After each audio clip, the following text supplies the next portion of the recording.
It is the big Calvin Andrew. I've spewed it off. I've hit an old lady full in the face.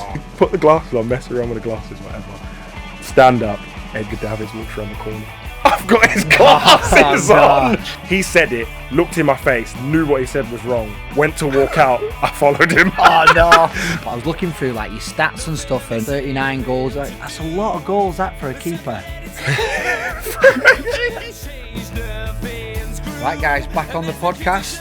We are going to start off by saying, obviously, a big thank you to Bet365 for sponsoring this series of the pod. And unfortunately, we are a man down today because Jordan has phoned in ill. I say ill, I think he's probably doing another Bet365 shoot. Won't surprise me. So yeah, unfortunately, or fortunately, because I don't know how much Jordan actually adds to the podcast. So fortunately, you've just got me today. So I'll get straight in to introduce our guest. Big thank you for coming today. It is the big Calvin Andrew. Big pleasure. How you doing, pal? I'm not too bad, thank you very much. Not too bad at all. So I've just said to you, where have you come from? Where have you drove from? And you said Rosendale. I'm like, I'm sure I recognise your face. Yeah. I'm sure I've seen you running. It must have been. Yeah. It's got to be from that. Would be me for sure. Every day I'm running around Rosendale and keeping fit. Yeah, you look like you're still in good nick. Yeah, do you know what? I had this conversation about 2 weeks ago with Robert Earnshaw, actually, who come on the show, and he was saying, "Oh, you're in great shape," you know. And I was saying to him, "Do you know what? It's something for me that it's part of who I am. I've always done something since the age of 15, 14, kept my body in good form, whether I've obviously been playing football for 16 years. Yeah. But if I wasn't to do it, I don't know what I would do. It's I can't relax in the day if I haven't done something in the morning to, you know. I think a lot of it's like a mental thing as well. It is massively mental. And it's the kind of like regularity of, right, okay, I'm going to get up, I want to go to the gym. Yeah. And then once you've done that, you're kind of like, right, okay, I'm start my day now. Well, yeah, I mean, there's science and probably chemistry all to it, isn't it, with endorphins and all these type of things that go around your body. But yeah, for me, I can't say I'm going to sit down and watch a film or relax or something like that if I haven't started my day the right way. Yeah. So I start my day the same way pretty much all the time. And that's, looking after myself. Well, my missus, like, she used to go mad at me because we'd go on holiday and we'd always go to like all-inclusive. And I'd get up in the morning and I'd go on a run, come back, do the gym, and then as sown as I'd done that, I was like, right, I'm allowed to drink now. Yeah, like, pretty much the same. Yeah, it's an okay, right? Okay, I can drink. Yeah, and Mrs. was like, well, just don't drink as much. I'm like, well, no, because it's all inclusive. You have to. I'm paying for this. Yeah. Well, it's everyone says life's balance, isn't it? Exactly, it's balance. You can't do all the other stuff if you haven't done the maintenance and the looking after your body and whatnot. So I'm trying to teach that to my daughter now. My daughter's like 13, nearly 14, and I'm trying to get her, because you got to be really careful, aren't you, with like young girls and lads and stuff like that. But I'm just trying to teach her exactly the balance that, all right, you can eat this and you can do that, but also as well you've got to work hard and look after your health. And so she's getting it as well. But yeah, no. Great to see you. And I knew, like I say, as soon as you walked in, I thought, I recognise his face, because I have seen you play. Yeah. I obviously with the job that I'm in, I like to watch a lot of games, and I did see you for Barrow. It's cold up there, isn't it? It's cold. It's cold. You know what? The ground's very open, though, isn't it? Yeah. And you're right on the sea, so you're open to all the elements, which sometimes helps. You know, I talk a lot about why teams struggle when they go to Barrow, and it's because of, obviously they're a good team as well, but that doesn't help. It's a shock to the system. Teams come up there and the ground's open, wind's blowing, and we when we're up there use that to our advantage as well. We understand the elements of what's up there. So it's a difficult place for teams to go, but yeah, it's cold. Well, I once had I've had one of my best moments at Barrow, where losing 2-0, scored a hat-trick. Won't go into that. But then go into it if you need to. No. But then one of my worst ones is, do you know when you're warming up before a game?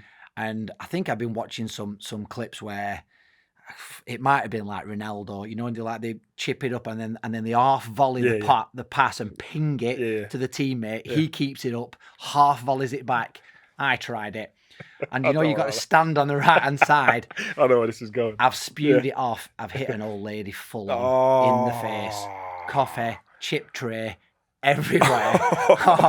Honestly, she was out. She was out cold. Oh, my days. Yeah, so I had to go up into the stand. I ended up having to send her a shirt and all sorts. She missed the whole game. It really put me off my game. It will do, like it? I was Stuff a like that. bag of nerves. Yeah. I think, people forget in football, as much as it's your life and how concentrated you are on, you know, getting 3 points and stuff like that just puts it into perspective, doesn't it? You're on the pitch for 90 minutes thinking to yourself, I was thinking, how is that old girl? Yeah. I was worried, And I'd never, ever tried that warm-up again. That was it. So, right, let's get into it. So, just looking through, obviously, your history and stuff like that. And I was with, do you remember Tom Kennedy? I do, yeah.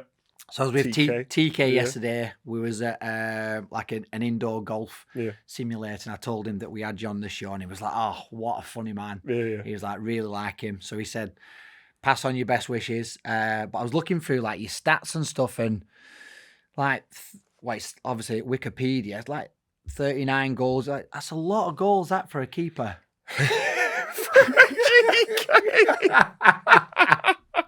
I might as well be a keeper. To be fair, I've got funny stories about that. To be fair, I was a third choice. I've been a third choice keeper at 3 clubs now. No way. Yeah. Have you ever gone on? No, I've never got in there.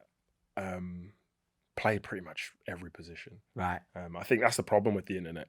It gets skewed. I mean, I think of my last season at Rochdale. I think I only played 20 games that season, and about 15 of them were in like defence. So you get classed as, he was a centre forward. But I didn't play up front. And as well, like when I watch you play, a lot of the time when you play, you was that lone striker. So you're holding it up, and you've got like other players are feeding off you, and it's like sometimes as a striker, you're not always that person who's getting in the box. Sometimes you're the setup guy, aren't you? Or like you're occupying defenders for other people to get in. Yeah. I mean, my assists, if you can find my assists online, something that would speak for itself. I mean, a lot of the managers I played under would just always say to me, don't worry about the goals. You know, like, it doesn't look good for me sometimes because you haven't scored as many goals as people expect you to. But like I said, I play in so many different positions. And as long as I was, you know, having some kind of part in the goals we were scoring, it was okay for me. But when you go through like some of the clubs that you've been at, like, you don't be at them clubs for such a long time if you're not contributing as much as you did on the pitch. Yeah, I think it gets lost in the wash, though. You know, fans, a lot of the times, if they haven't gone to the game, they're looking at things, we've won. Calvin scored again. So, you know what I mean? It gets like, you know how it gets as a centre forward. Yeah. But, as long as my teammates at the end of the day, they know what I do for the team. My manager knows what they do for the team, and the people in that dressing room know. You know, I was okay with it. I never started as a centre forward. I was a left winger. Well, that's what I was going to ask. Like, did you always start off as a striker? You started off as a winger then, because you was quick as well, weren't you? I was quick. I was a winger for, you know, the beginning of my career, and then the injuries I had just. You had some horrific injuries. Terrible injuries. Just taking stuff from you. But we'll go through that. So you started off at Luton. Yep. So is that where you're from? Born in Luton. Took an interesting direction of how to get there, though. It was like I was playing Sunday League, just enjoying my football right up until probably about 14.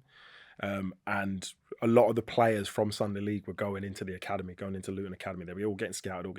Yeah. I wasn't getting scouted. I was scoring like 30 goals a season from left wing, in the youth team. And then it was Barry Fry at Peterborough that I he got in touch with me first and foremost. And we had a mutual friend that was going for a trial at Peterborough. He came to the house, picked me up in like a Rolls and that. Really? Drove me up there, had a trial up there for the youth team, smashed it, did really well. They were set up to sign me, and then probably bad for them.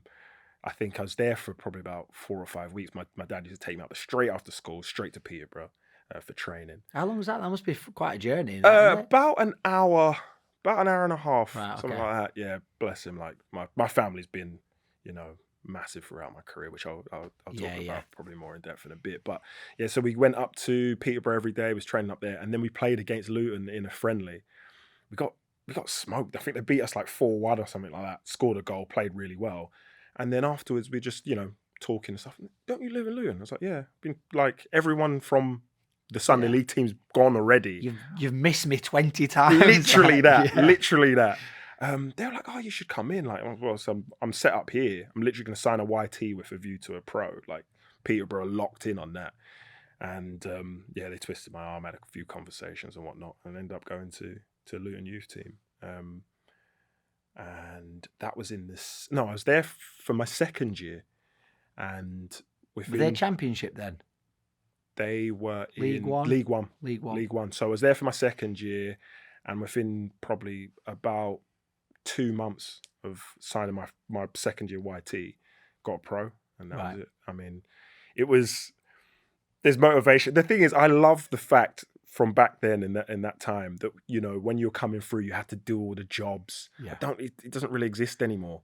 We had to do all the jobs. You had to go pick up the goal, set up the training for the first team, come back, set up the training for yourselves. After that, go back up to where the first team are training, bring all their stuff in. Then you're cleaning boots. Then after that, you're cleaning toilets. Yeah, showers, doing all that stuff. The youth team manager will come. Yeah, you're all good, lads. You can go home. It's like 5 o'clock. Yeah, they were long days. They were long days. They were good though. You need those days because if anything, that probably pushed me more. I was like, I can't do this every day. So it pushed me to like, as soon as you got your pro, did you get to stop doing them jobs? So kind of. Right. You go into the first team dressing room. So the youth team dressing room's there. I'm in here with lads, but I would still come and do bits and bobs with them. So you didn't leave your boots for your mates? No chance. I was still cleaning boots. Yeah. Even when I was playing in the first team, Steve Howard, I used to do Steve Howard's boots. Sometimes I'd play up front with him or I'd be playing left wing, crossing things for him.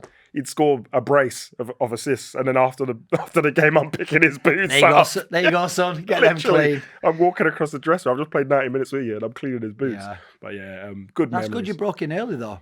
Yeah, broke in. Was you always physical? You're always big?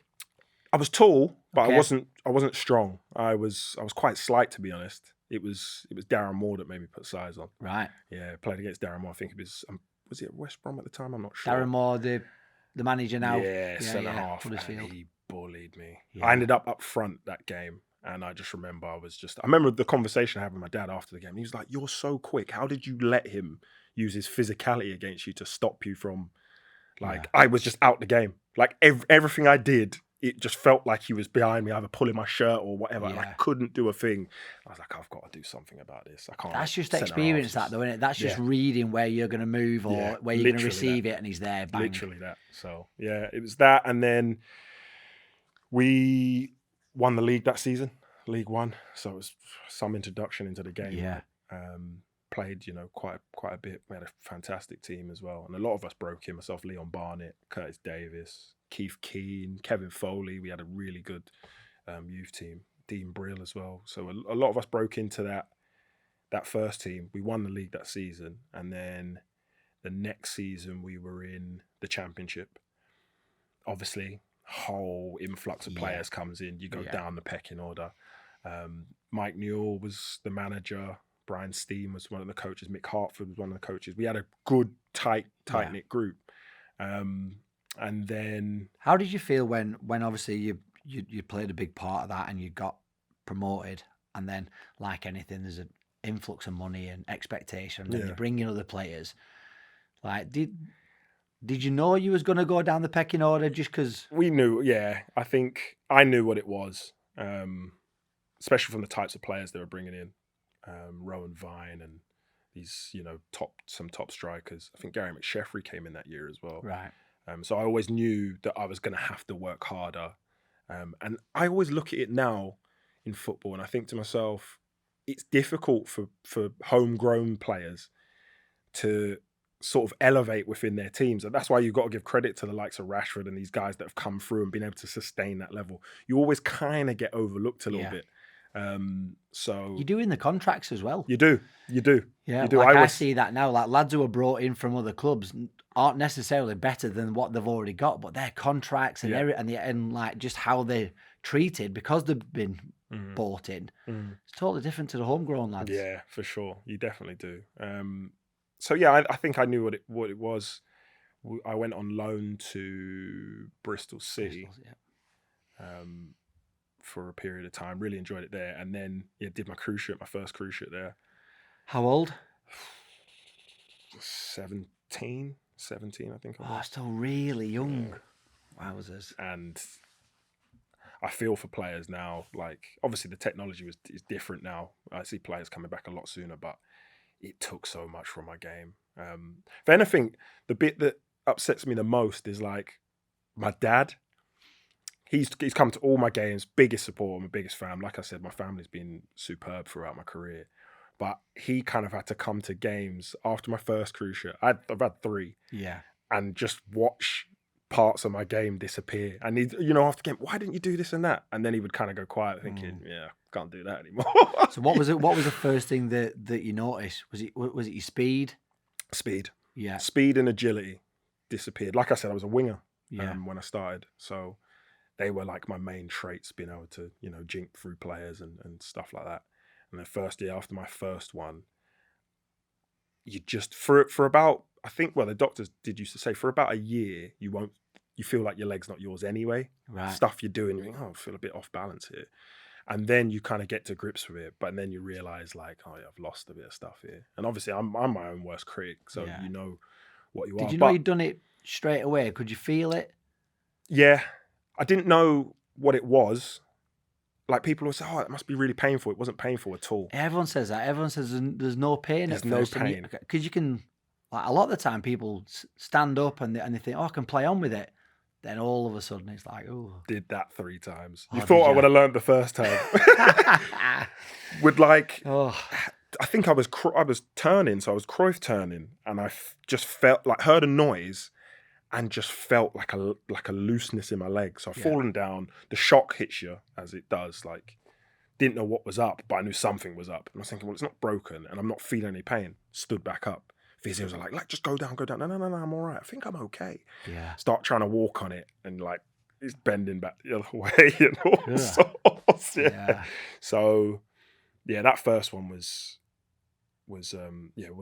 probably the hardest, because I didn't know what was happening. And then obviously when you had the scans and all that stuff, they're like, your cruciate's gone. You're looking at, probably being out for a year, but you might be able to, the specialist I went to said you might be able to get away with strengthening everything, staying away from the game, and it could repair itself because it's not completely torn. Without the op? Yeah, because it's partial. Sat down, had the conversation. He said, we don't really want to, at this age, you don't really want to be too invasive. We can leave it. Yeah. Tried to leave it, and it went again like 6 months ago completely this time. So it just wasted time. Full rupture. Yeah, wasted time. But and how do you cope in them times where you think, like, I'm out here for 12 months, because you can go into like a dark place. Place. I was in a dark place. It's hard, yeah. I think I was quite lucky the first time because I was still in Luton, so my family were there. Yeah. So you're surrounded by people, and there's little bits of distractions and stuff like that. Football's your life, especially at where I was at that stage. I had a lot of interest from Premiership clubs at that point in my career as well, and then all of a sudden it just goes quiet. Yeah. You hear nothing from no one. Like, but I had my family around, and they were superb. It's quite a lonely place, isn't it? When you're injured. Very. Like, people don't realise that. I know you're with the physio, but you're totally away from the first team, aren't you? You're going in at different times. You, like I say, you're seeing the physio, the lads. You're watching all the lads go out training, and you just it's horrible. It's the worst feeling. And I remember a conversation with Neil Warnock when I was at Crystal Palace with my worst. Like we'll just go on to that. So, because obviously you spent 4 years. 4 years at Luton. Yeah. And then was you surprised you got your move to Crystal Palace? Did it come out of the blue, or no? Like I said, before my first cruise ship, there was a lot of interest, phone calls and sit downs and meetings with some real clubs. Then got injured, went quiet, like I said, and I was just happy to get. Once I came back from that, I was just happy to be back playing. enjoying my football. We went into administration. I would say because Luton went through a tough time then, didn't they? I think I read that you started one season something like 30 points. Yeah, had points minus deducted. 30 points or something. It was a real tough time. But like I said, we had a tight-knit group, and there's a lot of young players in there that came through the youth system together, and we all kind of knew each other through Luton and whatnot. So we stuck together, but yeah, the club just continuously started to drop. And then after we were in administration for a long period of time, they started selling off a lot of our more expensive players. Well, I say more expensive, the players they brought in the seasons before, and the youth team basically took over. We all started kind of playing way more, right? And then my interest went straight back up again. So I always knew something was coming, and then it was. So did you come back? You come back strong then from your injury? For the first probably 6 months, you're Bambi basically. Yeah. Are you second guessing everything as well? Are you worried about the injury, or is it just more you don't feel yourself? I think just the type of person I am helped me, because I'm just an all or nothing dude. Like, I came back from that injury and everyone was all like, "Oh, be careful your first tackle" and all that. I was just like, if it goes, it goes. Oh, like, really? I'm going in. Yeah, I was just smashing people. I'm going in. If it goes, it goes. Like, there's no point playing timid, but you're still not the same as you used to be. And you're still only 19-ish? Yes, I'm still young. I'm still kind of trying to now evolve my game. Yeah. I was playing up front more then, from the winger that I was before. It was that sort of mentality for me. Like, started, doing weights and whatnot, and it's evolve or die for me now. Yeah. Like, if I don't change my game, I can't do what I used to. If I don't change my game, I won't exist in football. So I changed, a lot and became a bit more of a centre forward. Started trying to learn from the guys I, played with up front, using my body and being more physical.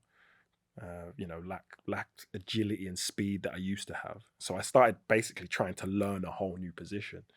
And then, there was a few options on the table. I remember the day when I had like the proper phone call about going to Crystal Palace. It was going to, sit down with Neil Warnock, have a medical, have a conversation, whatnot. And I remember just being like so excited about it. My mum was like, "Oh, you're not going to get on with him." Like, my parents are brilliant, they're real disciplinarians. But I'm big on respect, massive on respect from where I come from. So seeing what Neil Warnock was like on the TV, which we all used to at the time, like the way he used to speak to the media and speak to people, like, my mum's like, "I don't think you can go there. You're going to clash with him, like, so badly." And the day I went down there, met him, brilliant. One of the best people in football, easily. I mean, you see what he's achieved now, but I knew within, a couple hours of meeting him, my dad came down with me as well. And the way he spoke to my dad, spoke to me, whatever, I had to go and have a medical because of obviously my history. I was there for 3 hours. They were like, "Oh yeah, just gonna have a few scans and that just to make sure your knee's okay and your body and this. So he was like, "Oh yeah." Was you worried at that stage as well? Worried. Yeah. Worried. Because he was like, yeah, go down, have that, whatever. And he was like, "Oh," Neil was like, "Yeah, I'll chill with your dad. Yeah, I'll stay with your dad for a bit, whatever." So him and my dad went to go watch a game of cricket. My dad loves cricket. Oh, really? Yeah, so he took my old man. We went to watch a game of cricket. I was I was in the MRI scan thing for hours on end, just going in and out. Right, we're going to do your knees now. Going to do your legs. Going to do like, people don't know how nerve-wracking that is, because literally I'm thinking my move now depends on that and whether it's right. And it's not just that. Once one person finds something wrong with a medical, they're going to find that every time. Yeah. You would think, unless it was something that was could be sorted out. Yeah, so I think it is a worry. That it was worrying. And then I think I didn't hear from them. I had to go back. Don't know if I went in. I can't remember if I went in training. I don't think I trained with Luton for the next 2 days. And then got a phone call from him, got the all clear, went into Luton, picked up all my boots, said goodbye to all the lads. And that was it. That's that quick as well, isn't it? That's how quick it happens. I think. And how far is Luton Crystal Palace? It's not that far, is it? It's not. It's obviously north of London to South London. It's it shouldn't be that far, but the way London works, it's a couple hours. But it's it's that quick. And what was the difference that you found in the size of the club? Obviously, facilities straight away. As soon as you walk in the door, the facilities are way better. Because at the time, I think at Luton, we'd just changed training grounds, so we were sort of training out of like one of those, basically like one of them little porta potty type builds, the little tight, man-made little builds in the middle of nowhere. But you go in there, proper training ground, and then obviously straight away you notice the quality of the players is a little bit different. Who were the players who were in there at the time? Obviously Victor Moses. He was like 16, massive. Victor Moses went to Chelsea. Yeah, right. Victor Moses. I didn't know he come from Crystal Palace. Sean Scannells. They were the young players coming in. The main guys at the time were like your Sean Derrys, Clint Hill, Darren Ambrose, Neil Dans. there was some real quality in that team already. Jose Fonte was there. What was Warnock like then? In and around did he do much coaching? Was he out on the pitch, or was he more like man manager? He wouldn't be in some days, but when he's there, brilliant. Like I always say, the managers I've got on best in my career are the honest ones, and he is as honest as they come. Yeah. Knows the game. You could sit down, have a conversation with him. Like he just relates, just brilliant. We never really had any run-ins or any kind of scrapes or anything. The level of respect was reciprocated both ways. After games, sometimes I used to go in and see him in the morning and say, well, do I need to do better? And and he'd just tell you straight. So you knew straight away, right, this is what I need to do to get into this team. That's good that you could have that conversation with him, because some managers you can't approach him. No. You can't ask that question. Yeah. I've had managers in my career where you go to try Gaffer, and speak what do you want to do? And fucking work it out yourself. Get out. Yeah, they just dodge it. Right, okay. I've had managers that have dodged me. Yeah. Coming in the morning, oh yeah, Gaffer, I got to work. No, I haven't got time now. Yeah. What do you mean you haven't got time now? Oh yeah, well, when's best for you? Yeah, come back in the afternoon and speak to me in the afternoon. Come back in the afternoon. Reception say, oh yeah, he's just gone out. He's off. Yeah. What's going on? Yeah. Like, I just want to talk to you. It's not like he's like I'm after him for money or something. Yeah. So he was brilliant. Warnock is fantastic. I mean, good humour as well. I remember he used to come in his little kit car that he'd like made or whatever. He put it together. Hey, Cal, you like this? Made this he made it? Yeah, he made his own car. This little thing, soft, like no roof on it, just some little engine, just some screw-on wheels and that. He used to come into training in that. What a guy. He was something. And what was the, like, well, I suppose, like was the banter the same as in terms of, like, initiation songs and Christmas dues and stuff like that? Were the lads good? It was next level, Was it? Yeah, which was weird because I was coming from Luton, where a lot of the guys I had known before football, a lot of the younger players, but I think we still kind of had a little bit of a disconnect there. There was sort of like an older group and a younger group. Yeah. When I went in Palace, I think obviously I was a bit older and I used to kind of bridge the gap. There was like a lot of youth team players coming through, like your Victor Moses and stuff. And then you had the senior boys that respected me as well. So I kind of bridged the gap and we all kind of came together and it was good. It was good. So the older lads would go out and then I'd say, oh, some of the younger lads want to come. Wow, yeah, bring them. So like, brilliant. You know what I mean? Connect things. But yeah, the banner was fantastic.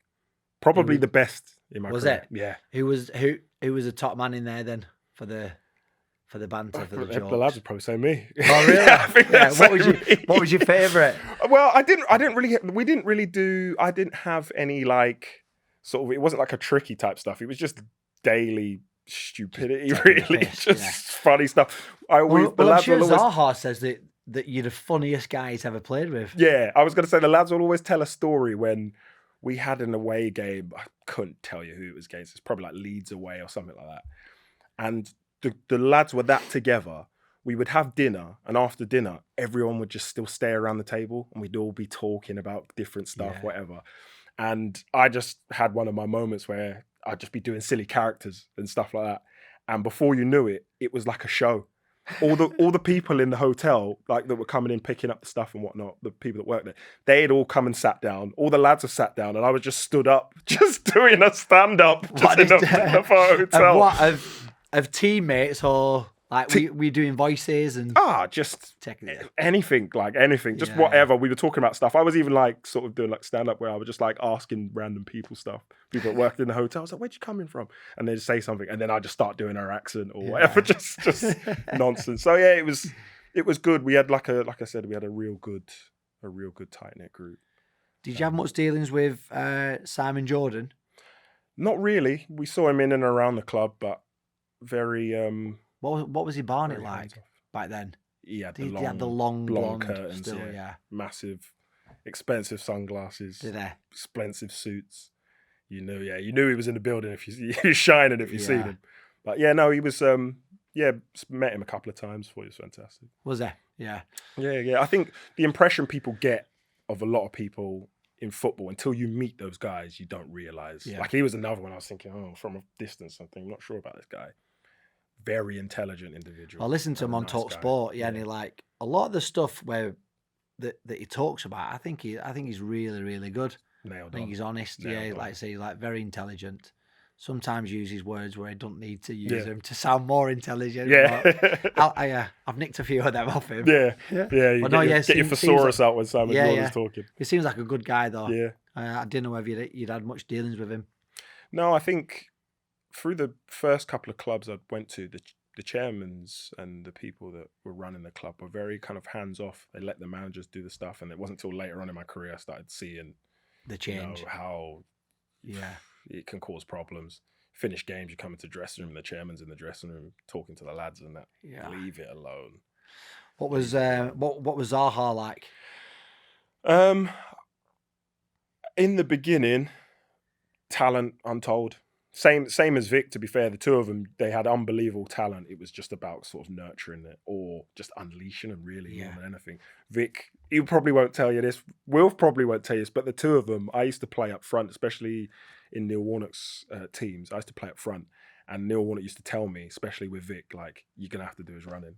Like, really? Yeah, he was like, going forward, unbelievable, but he's not going to track wingers. So I had to come out the middle of like a 3 and go and track But I didn't mind doing it because you knew if you give him the ball, he's going to cause all kind of problems. And I used to say to him, like, I'm going to do this for you, but when I give you it, I want to see a clean pair of heels. I want to see a clean pair of heels just straight down the pitch. Like, but he, again, like talking about bridging the gap, and I think I was quite important to the squad. He didn't really used to talk to a lot of people. Vic come from a pretty dark place himself with, issues at home and whatnot. So it wasn't until I came into the dressing room, started telling jokes and being funny, just being integrated. Neil Warnock used to say, he didn't used to talk to anyone till you come here. Now you can't shut him up. So I used to pick him up, take him to training and stuff like that. Well, that's good though, because like, obviously you've got young lads who are coming in, and unless you've got somebody who can bridge that gap, they feel distance away from it as well. And especially if you're a little bit shy as well, like Victor was, obviously. Yeah. I wouldn't have thought Wilf was shy. He wasn't shy at all. No. Wasn't shy. He wasn't shy at all. He, like I said, untold talent. I went back to talk about Vic because, the two of them were very similar. You could tell they had something different. With Wilf, it was like he would do things in training and you'd stand back and go, why would you do that? Like, it would work. But why would you think to, like, I don't know, he's got 4 people around him and you think there's a simple pass on. He'd do a step over and just scoop it over everyone. Yeah. Like, and then just... Do you not find that, though, with, like the players who make it to the highest level, or, like, they have that just supreme confidence more than anybody else? Like, they don't second guess, if I lose it, I lose it. Yeah. Like, give it me again. I don't care. I've spoken about this so many times. The fact himself, Nathaniel Klein, was the same. They had this level of people, you wouldn't call it arrogance. I obviously know both of the lads. I wouldn't call it arrogance at all. I'm not sure what word I would call it, but it's just like blinders. Is it not just like self-belief? Don't care. It's more don't care. Right. I think they know they're good, but it's more they're not bothered. Wilf would do a step over in his own box in the 90th minute when you're winning 1-1. Oh no, you're winning 1-0, sorry. And you're thinking this could be 1-1 if you give away this ball. Surely Warnock's blowing his top. They must have had some arguments. Do you know what? I think with Warnock and these guys, he just trusts those guys. Like, he knew they were mavericks in the game and he knew what they were and how they would be. And it was about the rest of the team sort of compensating for that, which was okay because they'd win your games of football. you don't really see it now. I mean, you look at Pep's teams and whatnot. Everyone has a function. Everyone's a cog in a big machine and has to do their part. Back then, it was like you could have one or two guys that you could protect, and as long as the rest of the team are willing to do their part of the work, they'll win you a game. And Wilf was that; he'd win you a game, no problem. Yeah, and he'd been there a long time, didn't he? Yeah. What did you think? Like, what do you think about his move to Galatasaray? Is that?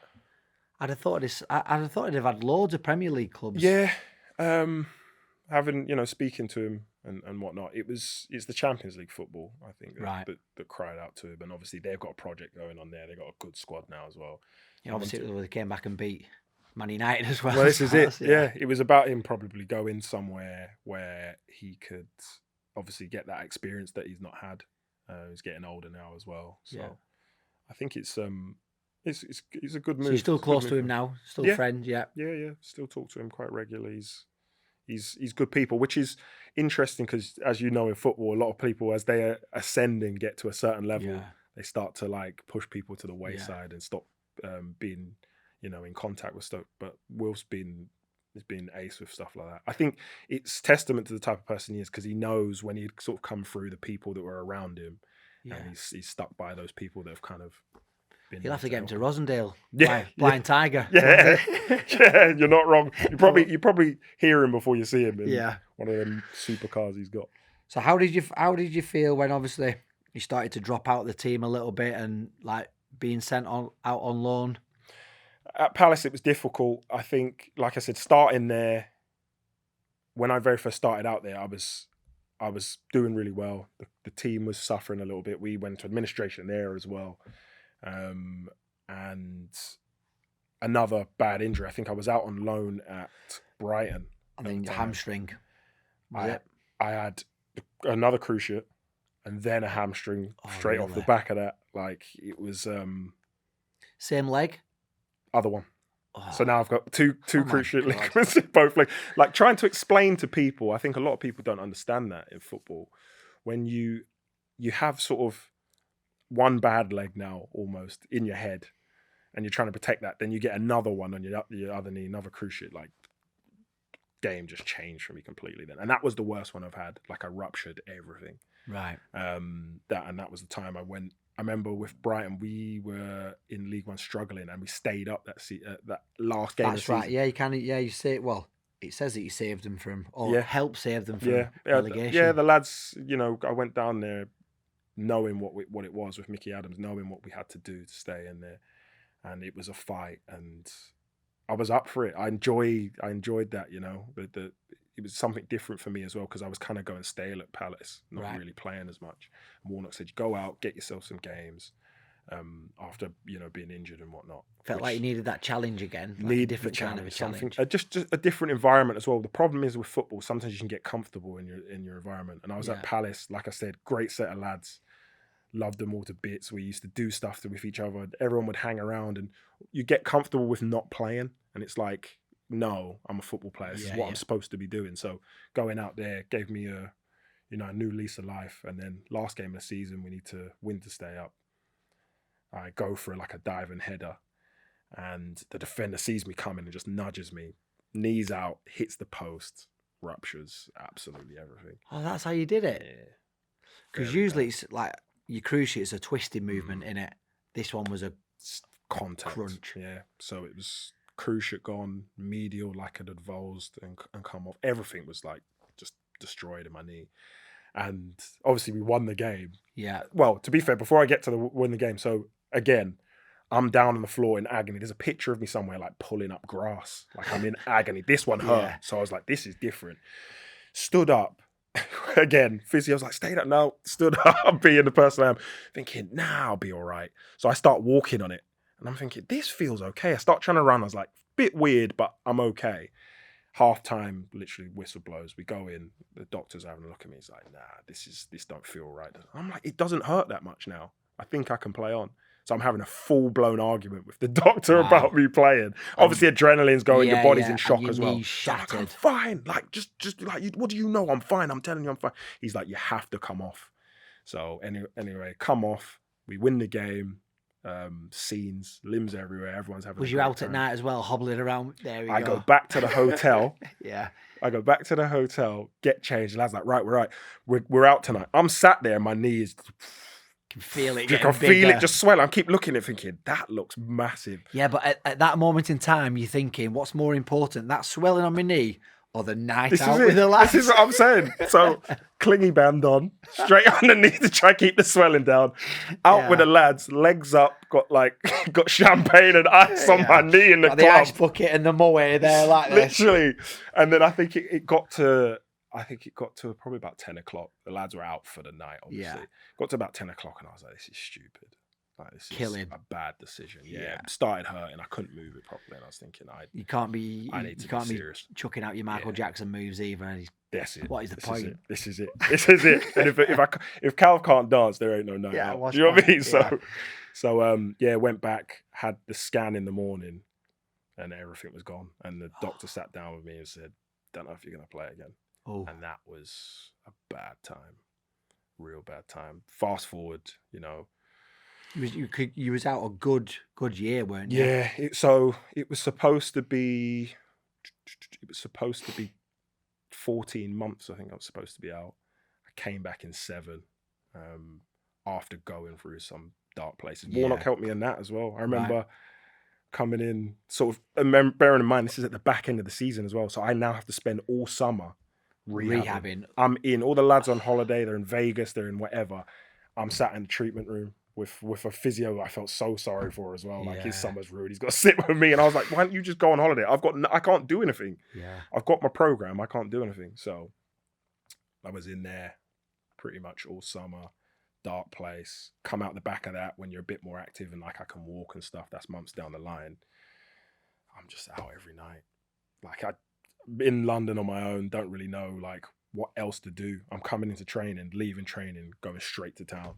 Like I wasn't really drinking and stuff. I was being clever because if you drink, you're just gonna cause inflammation and stuff. But I was just out all the time. And is that just to get away from the shit? Really, the shit you're going through? Yeah, I had to. I thought I had to at the time. I'm pretty sure I broke up my girlfriend at the time as well. Like I was just in a bad place. Yeah. Obviously being told I'd probably never play football again. How bad the injury was, I was thinking even if I do come back and play, what am I going to be? Like I've already gone through that sort of metamorphosis of changing my game. How am I going to have to change my game again? And I think I had a year left on my contract as well. So it was worrying times. And then I remember I think I was actually probably a bit drunk that time. I sat in the treatment room, and the physios were talking. You can't go out so much. And I was just like, I didn't care, but it was the only way I could cope. Yeah. I was out all the time, and I remember Neil Warnock calling me into his office one morning, and I was thinking, what does he want to talk about?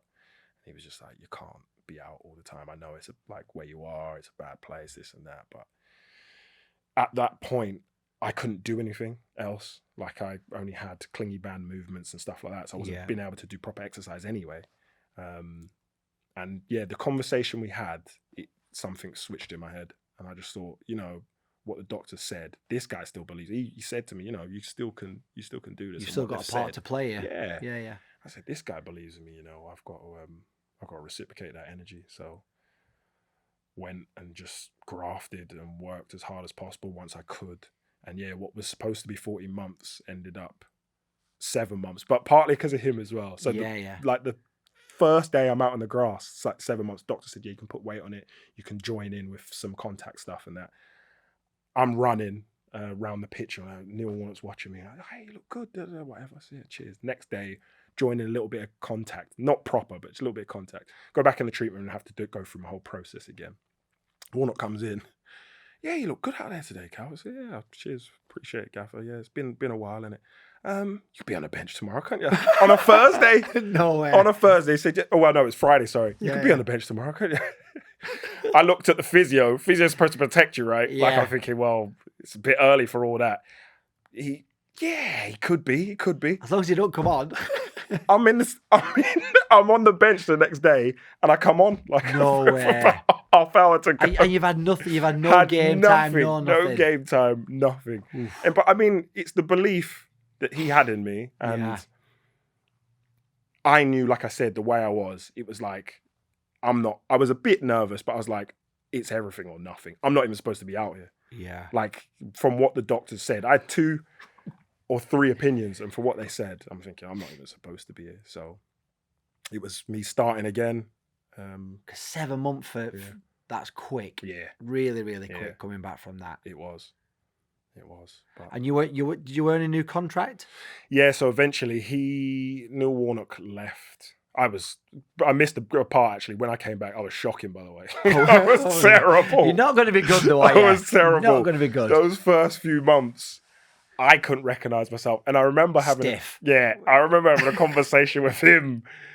I think, because like I said, after every game, the next day we would talk and I'd go in and see him in the morning. He was just like, that's the worst I've ever seen you play. Was he that honest? Yeah, I encouraged that. I used to say to him, like, tell me the truth, yeah, Gaffer. the truth. You were absolutely crap. Truth. I mean, like I said, I come from a family where we're very truthful with each other and we tell each other stuff. And, growing up, my brother and I... sorry, go on. So I was going to say, we used to say my parents are like, bad cop, bad cop. Because there was no like, oh yeah, you didn't do this, but it was just like, you need to do this, that, and I would have it no other way because you always knew where you stood. What I mean? So. Bit of honesty as well, but you were probably playing then, probably 3-4 months when you shouldn't have been playing early. I was, so you were never going to be. Yeah, I was 4 anywhere months near where. And then so yeah, was it Dougie Freeman coming after that? Yeah, and so Warnock left, went to QPR. I think he took Sean Derry, Clint Hill, took a couple of players with him. And then we had George Burley first, which I didn't get on with him at all. We clashed big time. And that's for like what I was saying, reason? Just for the sheer fact that he was never really honest with me. And he, like one of the managers I mentioned, he kind of dodged me quite a bit. Right. I could never sit down and have a conversation with him. And his time eventually ended at Palace after, he brought in an influx of players as well. His time went. Then Paul Hart came in the back end of that. Dougie Freeman was the coach at this point. Yeah. Paul Hart came in, helped us stay up that year. He was fantastic, really got on with him. Another honest, like sort of old school manager. And then Dougie took over the season after that. And I think at the back end of that, the first season, he had a really bad hamstring injury in that Sheffield Wednesday game. Right. So that was the game we had to win or draw to stay up. If Sheffield Wednesday beat us, they stayed up in the championship after we got points deducted. And I remember I'd played up until that game and I tore my hamstring the week before. Was trying to rehab as quick as possible. You can't rehab a hamstring. Gets to the night before the game, and we were doing some sort of shape stuff. And I was saying to Paul Hart, he was like, "How is it?" I was just like, "It's no good." And he was just like, "Just give me what you can. I don't trust you that much."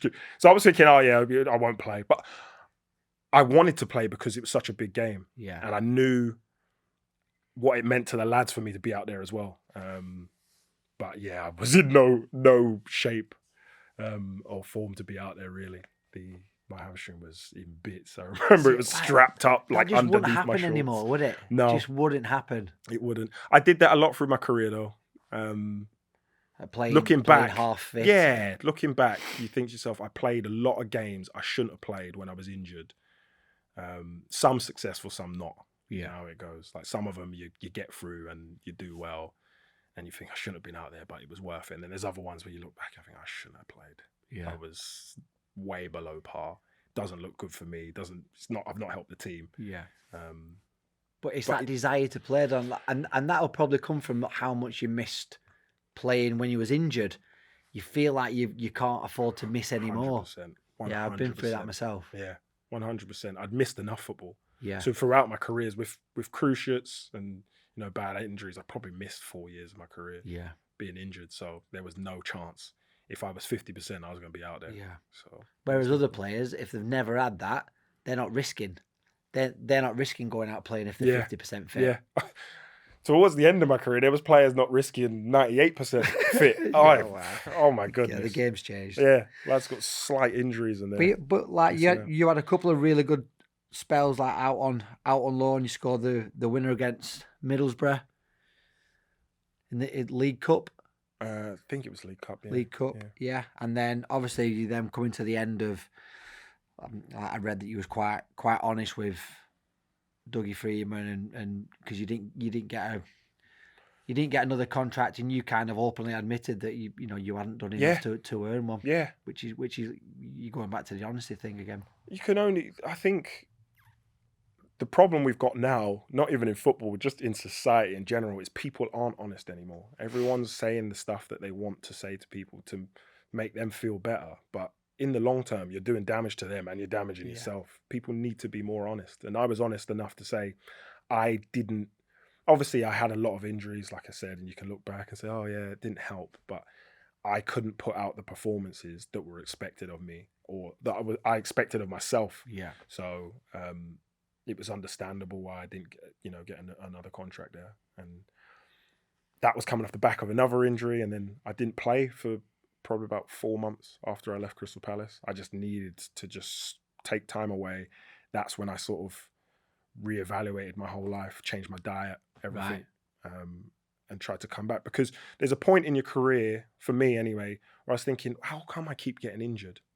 It was injury after injury, something like whether it was an impact injury, which is a bit different. Yeah. But hamstrings were going, calf, something else, something. And I was thinking, the way I'm living needs to change if I'm going to try and get some longevity out the game. So and what was it? Was it recovering or not eating right? Or for me, it was eating. Like now, people that know me, I'm a big vegan, have been for 10 years. Right.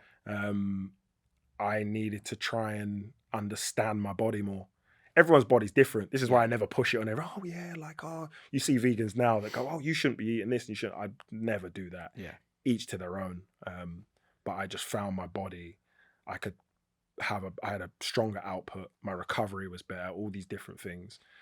At that point, I think I'd cut out dairy altogether. I hadn't quite cut out meat yet. That came at a later stage. But doing that, I found my body was less inflamed. Right. Lactose intolerant. You don't know these things until you probe and try. So the last 15 years of my life have been trial and error with food, changing different things in my diet and whatnot, trying to see how to get the most out of myself, studying papers.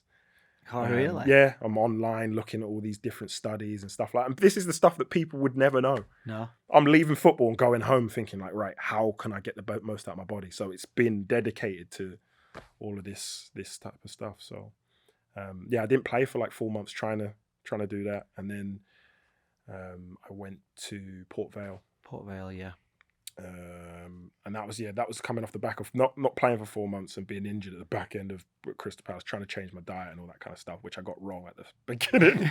So I wasn't great at Port Vale either. Yeah. I was functional. Well, someone put some. I don't know who does the Wikipedia, but it says the only goal you scored was deflected off you and went in. Yeah. I was like, you don't need to put that. Yeah. Like, they'll put it. Yeah, they'll put it. We know what fans are like. They'll put it. Yeah, I wasn't great, but I was functional. The lads will tell you I had a function for the team at the point. Yeah. I was playing real centre forward there. I was just coming on and just bullying two centre halves and bringing people into play and being a wall and a bounce board for people. And then, like I said, it wasn't until probably the season after that did I get deep into sort of my nutrition, and then I started being able to put out performances. You started feeling good again. Yeah. It's annoying because I always look at my career and think if I'd have flipped it on its head and I was doing that way earlier, I would have been a lot better. But these are the things, I guess technology is different difficult now. with the cruise ship though, because like that's just a weakness in your body. It is, but I also put that down to if I was probably eating the right things, that wouldn't have happened. Believe it or not. Yeah. Right. So this is the stuff where people think, deep, I don't know. But the depth of it is if your body and your tissue is repairing quicker than it ever has been, these things probably wouldn't have happened in the first place. Because now I have no problems whatsoever, no muscular strains, nothing. But it's taken me this long to get to the point where I understand of what I can. Not good now, is it? Not good now. Looking fantastic shape now, but for what? Do you know what I mean? So I think it's difficult because obviously with time and age, you get wiser and you understand things better. Because that obviously falls nicely into like your Port Vale, then you went Mansfield, York, had little spells there, and then you landed at Rochdale, where you played a lot of games, and it was probably your best scoring spree as well, and amount of games that you've played. Yeah.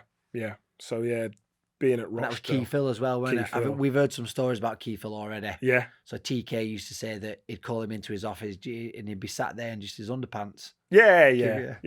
That's probably not. That thing you just like, that's just normal. That's probably an old Warnock trick. Is Warnock, it? I think because Keith You've used not to seen be Warnock someone. in his undies. I have. Warnock used to give debriefings for games sometimes in his undies. No, he didn't. Yeah, after the game, he'd be standing there like, lads, what was that?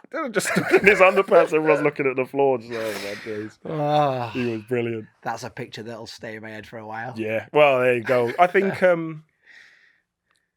again, it's having a sort of comfortableness within your team. The lads are that tight, and people forget you're with these guys more than your family. You're with them all the time, so it doesn't mean anything to you as a player, whether somebody's in their underpants or not. No. Like, do you know what I mean?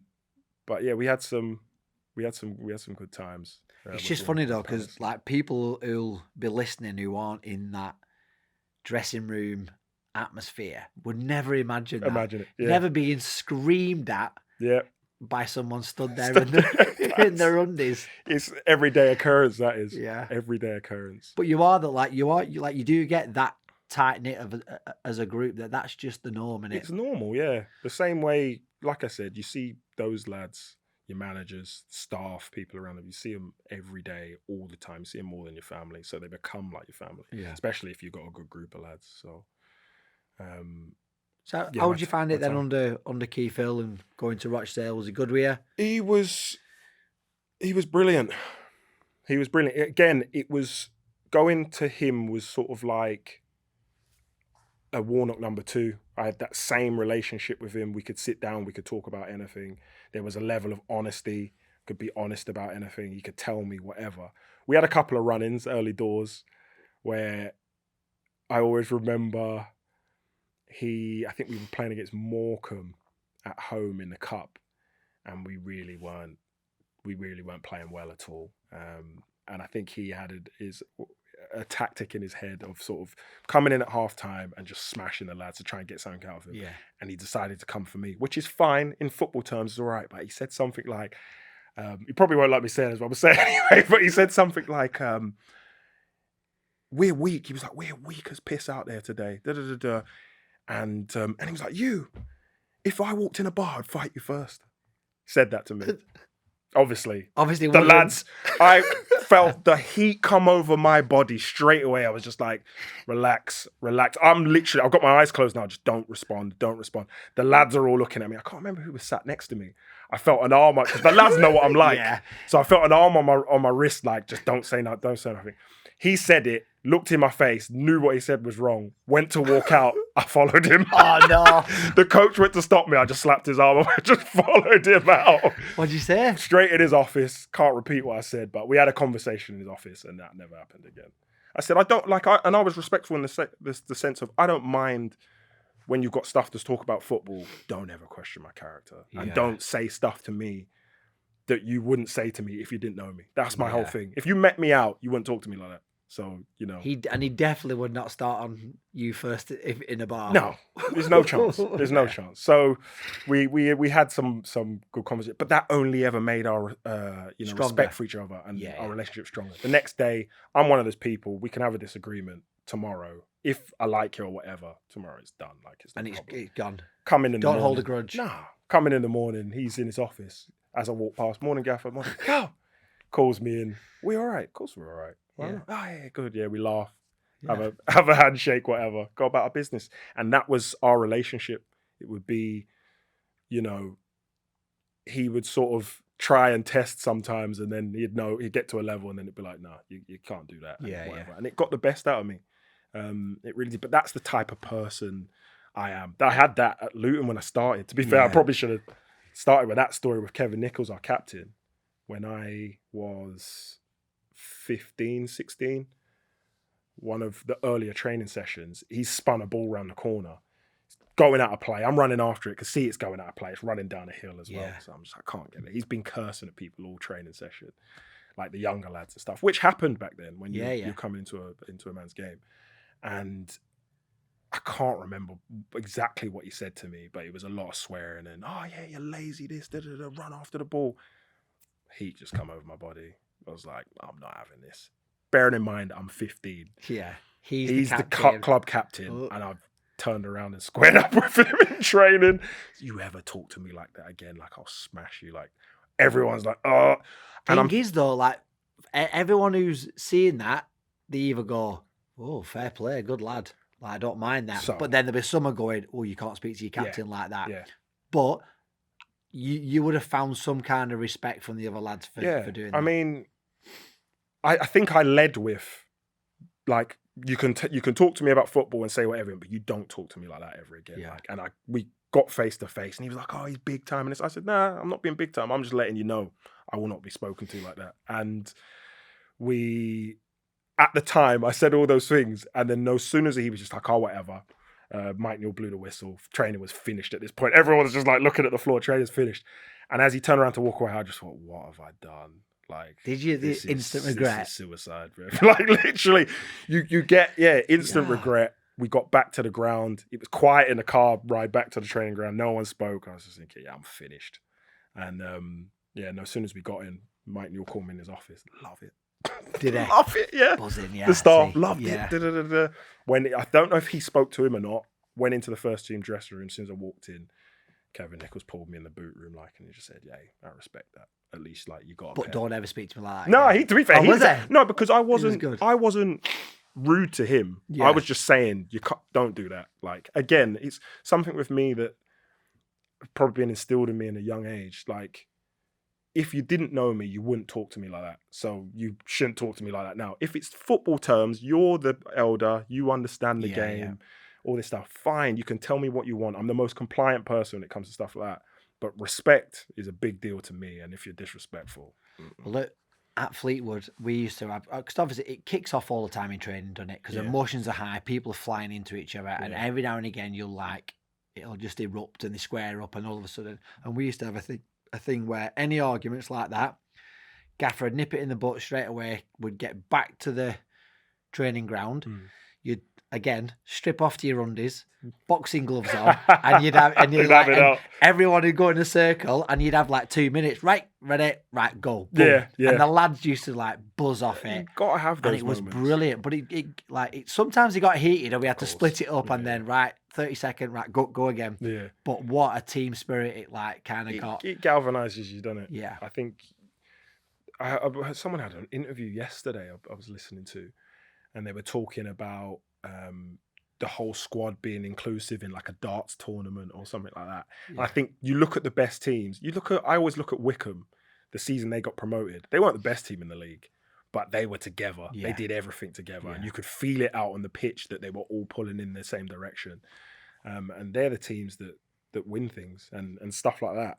And those moments like that, that's where it's all born, isn't it? Yeah, and they're the things. I know it sounds weird, but when you stop playing football, they're the things that you miss. Oh. You don't so much miss the time on the pitch and the stuff. They're the stuff that you miss. Well, that's the togetherness. It's the camaraderie, isn't it? And for me, obviously, what I turned into in the end, sort of, my game changed. I think I missed the contact as well, because that was something different for me as I sort of got further in my career, becoming a centre forward and being able to pin defenders and bump them, and I miss that. Yeah, I'm looking for that everywhere. To be fair, I'm walking through Tesco's trying to get to the broccoli and that.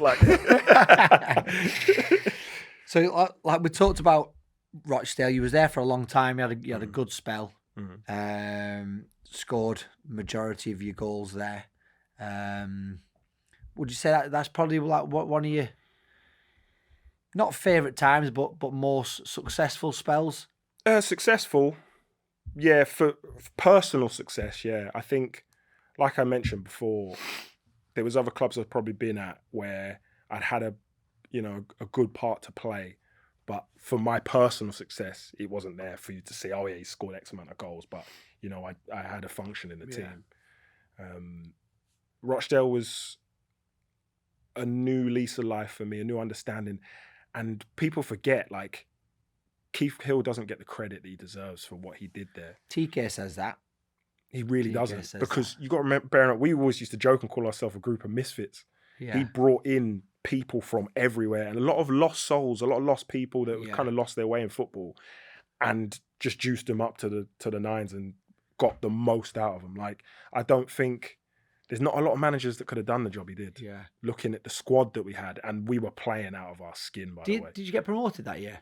No, I came in the season after they got promoted. Right, okay. But the players we had in that dressing room, and then the youth team players that he had coming through, he had a way of doing things that some players didn't like, but for me it was perfect. Yeah. Like, it was that old school mentality of telling you exactly what you need to do and telling you about yourself and whatnot.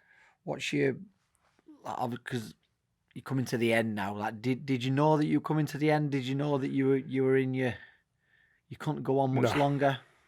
No. Didn't know that. Felt fantastic. Felt great. Yeah. At Rochdale, I got squeezed out. Right. It was sort of a transitional phase for them. They were trying to play different football, which is probably my extra gripe with, like, this total football stuff. Yeah. And it was sort of like I didn't fit what they wanted to do. And I was, like I said, I was playing centre half and left back and all these different positions. Only now and then would I get a stint up front. Right. And then if you didn't score, it was like, oh, well, see, that's why I didn't play. Yeah. And so you had that extra pressure of, I was thinking, I have to score today. Otherwise, I'm not going to play up front again this season. And you can't play under that pressure either, can you? That's difficult.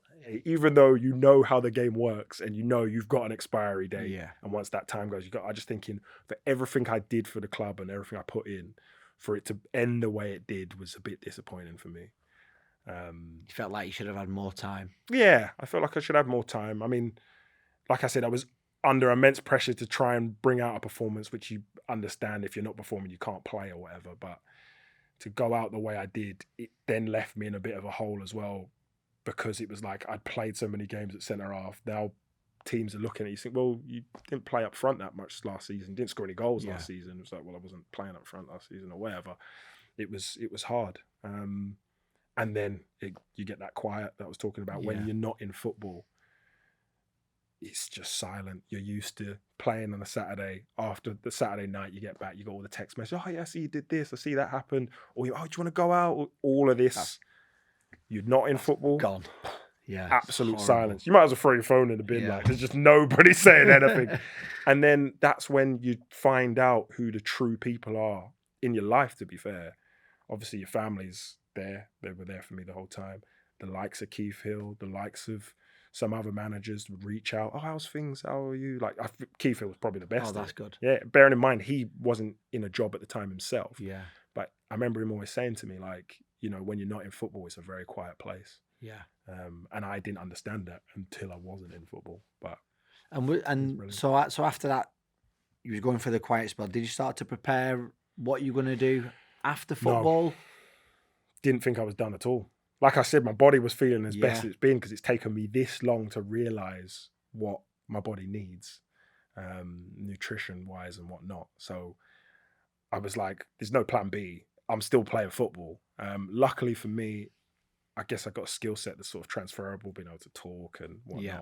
I started doing some radio commentary, some co-coms for BBC Radio Manchester.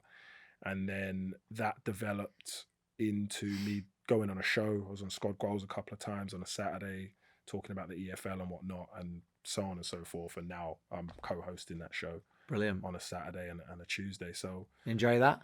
Really enjoy it. Yeah. I mean, it was fun doing the co-coms because I was getting to go to all the games. I still do now when I can. Some Tuesdays I get to go out to the games and whatnot. Because I know so many people in football, you bump into all the lads. It's Stephen Humphreys the other week at Wigan and whatnot. And we have a laugh and we catch up and whatnot. But yeah, really enjoying it. It's something that I think I'm quite good at and I've got a passion for, and that's the direction I want to keep going as well. Right. So like looking back now, what would you say is your best memory in football? Oh, I've got a couple, to be honest. I've got some on the field, but I think about off the field is probably the day at Crystal Palace when I came in. Obviously, I know the lads as well as I do. Walk in the dressing room, everyone's kind of quiet. Normally I walk in, say something funny, everyone laughs. I'm saying, what's going on here? Why are the lads quiet? They're all smirking. So something's up. Nobody would normally prank me because it's a dangerous game. You prank me, you're in trouble. So I'm thinking something's wrong. Anyway, walk around the corner, whatever. Where I sit, I'm going to sit down. Sat there, look down. Pair of glasses on the thing next to me. And I'm looking at whose glasses are they? The lads are like giddy, laughing. Pick them up, start looking around. Yo, put the glasses on, mess around with the glasses, whatever. Stand up. Edgar Davids walks around the corner. I've got his glasses on. The lads knew you'd put him on. It's like he was a massive part of my childhood growing up. All of the lads, like I said, they're like my family. They all know that. I had a David shirt, a Dutch shirt with David. What player he was? He sat next to me. And I've got he walks around the corner, so I quickly take his. And at first, I'm thinking that's not Edgar Davids. It's got to be like a lookalike or some trialist or something. Anyway, introduces himself, Edgar Davids. I'm like, oh my, what a way to get him! I'm stood with his glasses in my hand. He was brilliant as well. He's like my hero. Yeah. I mean, we used to sit on the trains together when we were going, away and whatnot. He never called me Calvin, by the way. Only Andrew. Oh, did he? Yeah. I don't know why. I bet he probably didn't care. He probably didn't know. But he would I'd be doing my normal probably jokes. Thought you were Andrew Calvin. Probably doing my normal jokes and that, and he'd be like, "Hey, hey, Andrew, you're a funny guy. So that was my job. Let's see if I can make Davids laugh a couple of times. Who's your probably one favourite teammate out of all? That's pressure. You can't do that. Favourite teammate. Either who you enjoyed playing with or who you got on with? There's a lot of lads I enjoyed playing with and got on with. No standout. I couldn't pick one, I don't think. I think for sheer sort of footballing terms, probably Hendo. Right. Because we had an understanding. We kind of knew we need each other. Our games matched quite well. Especially, I look now, I almost went to Salford with him when he went to Salford because he knew if we could rekindle that, it's devastating. I would be, the target man centre forward. I'm going to occupy two centre halves. Hendo plays as almost a 10 as another striker, and he gets all his glory from that. Yeah. Not being the focal point and allowing me to take all the strain, sort of thing. For sheer football success, he was brilliant. Like I said, we had a great understanding. Real good, goal scorer as well. Top guy as well. Yeah, nice guy. But there's so many people in football that I could call, exciting players that would obviously, like I said, your Wilfs, your Victor Moses, your Jose Fonts. Looking back now, have you enjoyed your career? Have you got any regrets? Never any regrets. Never, Maybe looking more into yourself, diet wise, and look how to prepare earlier. Yeah, I think that's probably the main thing that bugs me because it took my downfall and me not being successful for me to look within to say there's got to be more to this. Which is often the case for people. Sometimes, rejection and those things make you evolve and become a stronger person. But it made me become a wiser person as well. It made me understand way more. And I think if on a different path, if it was just going all well, I never would have done that. And I'd never be who I am now. So I can't have any regrets for that. I think probably my only main regret from my career is the whole Peter Clark issue where I got banned for 12 games. Yeah. That was, something that was pretty stupid looking back at it now. I was going to touch on that. Yeah, it was off the ball, weren't it? Off the ball incident. Is that just the heat, like you said, just coming over you? I think so. I can't really speak about it too much, having to go to court for it and whatnot. But it was me and him used to have those clashes every game, and I love him to bits. We still have, we have a good relationship now. We talked about it afterwards and stuff like that. It was something I shouldn't have done, but we would have the most physical battles every time we played against each other. That game was a bit different. He was sort of just being a bit of a bully towards the younger players of my team, and I always going to protect my teammates. And then there was a coming together on one of the corners, and he caught me, and so on and so forth, and it escalated. And yeah, it was a bad decision. 12-match ban. It's a long ban, isn't it? Yeah. It's a long, but you don't often see that. Yeah, I mean, we went to court and it got reduced to 9, but it wasn't much better. Right. Still a lot of games. So yeah, I think that 12-match ban, that's like 3.5 seasons for you. Yeah, literally. Again, more time away from the game that I don't need. Yeah, cheers. So it was, that's something I do regret. I should have dealt with that in a different way. But same again, though. It's just emotions, isn't it? Emotions on the pitch. Do you know what? It's annoying because, like I said, the whole respect thing that I have and how I am. It's great that you're talking now, though. Yeah. Like you spoke about it to like with him and you can laugh about it. Yeah, I mean, we spoke about it the next, I think, like 2 days later. Right, we spoke about it. Sent me a message. Look, happens. I apologize. This and that. And that was the type of guys we were. We would play against each other, and we'd both come off bloodied cuts. Shake hands at the end of the game. Yeah. Go about your business. It's that gladiator mutual respect kind of thing, isn't it? Yeah, that one got a bit too far out of hand, and that's what ended up happening. But yeah, we shook hands in the end. But I think that's something that I respect, obviously, in him that was missing from a lot of players. I call them football goons. Yeah. The amount of times you would have played against them, the amount of times guys have got stuff to say on the pitch, and then you see him away from football, and it's not that. Yeah. I don't like that. Just be who you are. Yeah. I don't like that at all. I could tell loads of stories of times when there's been people on the pitch stamping on my toes, pinching me, trying to do stuff, and I'll stop. I'm calm at the beginning. I'll stop and I say, look, I'm not that guy. It's not going to ruffle my feathers. Yeah, this is only ever going to end badly for you. Like, you don't want to do this. Carried on, and I said, all right, cool. We'll see. Like, when the game's finished, we'll see, sort of thing. Game finished. He's gone. Clean gone. You sat on the bus by the time you've come off the pitch. Clean gone, and then. It was hilarious because I think a couple of weeks later, this is another thing as well. I go home after the game, and I feel for people's partners. I'm seething, like it's something inside you, and then your partner has to deal with that. They don't get enough credit. Yeah.